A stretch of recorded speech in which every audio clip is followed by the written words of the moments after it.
एक बार बुरी आत्माएं भगवान से शिकायत की, हे भगवान, आपने अच्छी आत्माओं और बुरी आत्माओं का निर्माण किया, किंतु अच्छी आत्माओं को रहने के लिए अपने सुंदर शानदार शहर प्रदान किया, किंतु हमें रहने के लिए एक साधारण खंडर प्रदान किए। यह भेदभाव क्यों?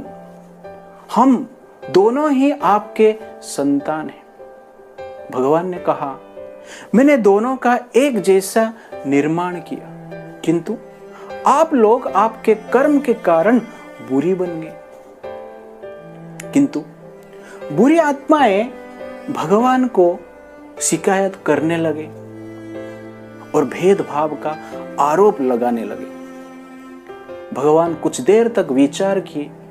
उन्होंने समस्त अच्छी आत्माओं और बुरी आत्माओं को बुलाए और कहा कि मैंने जो आपको सुंदर शहर प्रदान किया था और खंडर प्रदान किया था, सब कुछ नष्ट हो जाएगा। आप लोग अपना शहर निर्माण कीजिए। संसार में दो प्रकार का व्यक्ति निवास करते हैं।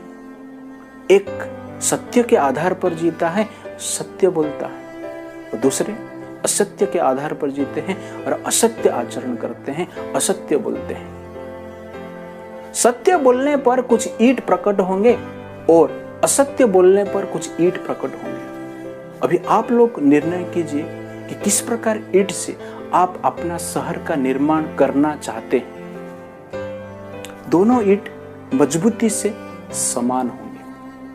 इस प्रकार उत्तर देकर भगवान वहां से अंतर्ध्यान हो जाते हैं। बुरी आत्माएं सोचते हैं कि संसार में सच बोलने वाले बहुत कम होते हैं, इसलिए ईंट हमें कम मिलेगा, शीघ्र नहीं मिलेगा।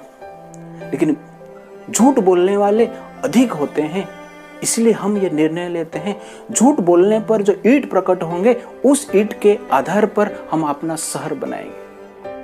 अच्छी आत्माओं ने सच बोलने पर जो ईंट प्रकट हुआ, उसके आधार पर शहर बनाना प्रारंभ किया। बुरी आत्माओं का शहर 1 साल में निर्माण हो गया, किंतु अच्छी आत्माओं का शहर धीरे धीरे निर्माण हो रहा था, क्योंकि उनको ईंट कम मात्रा में मिलता था।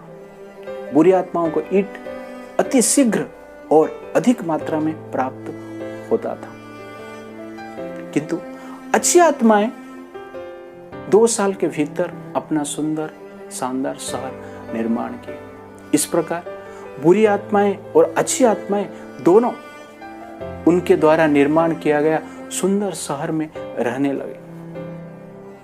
5 साल के पश्चात बुरी आत्माओं का घर का दीवार से ईंट टूटने लगा, गायब होने लगा, गिरने लगा। देखते ही देखते पूरा शहर एक खंडर बन गया। समस्त बुरी आत्माएं भगवान के पास गए। बुरी आत्माओं ने भगवान से कहा, फिर से हमारा शहर खंडर बन गया, फिर आप हमारे ऊपर भेदभाव किए।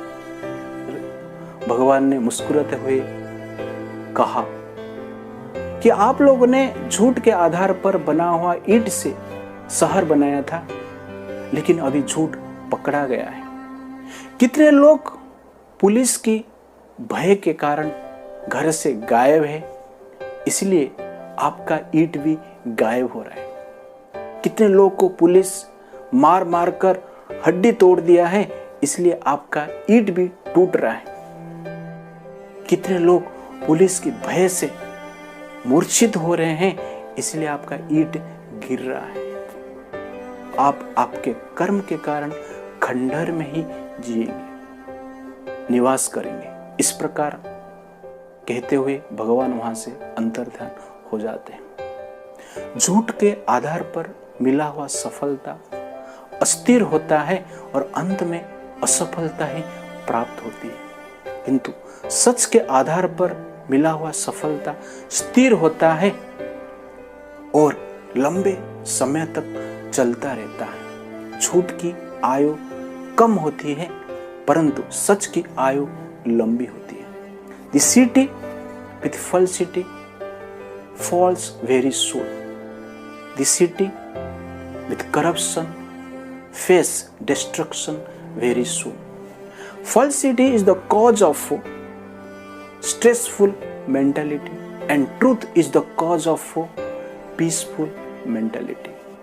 सत्य ही सभ्यता का स्तंभ है, सत्य ही दिव्यता का नींव है, सत्य ही भव्यता का आकर्षण है, सत्य ही पवित्रता का बल है, सत्य ही सुंदरता का सम्मान है, सत्य ही संस्कार का स्वरूप है, सत्य ही मित्रता का आधार है, सत्य ही शक्ति का सामर्थ्य है. Therefore, truth is the power of power.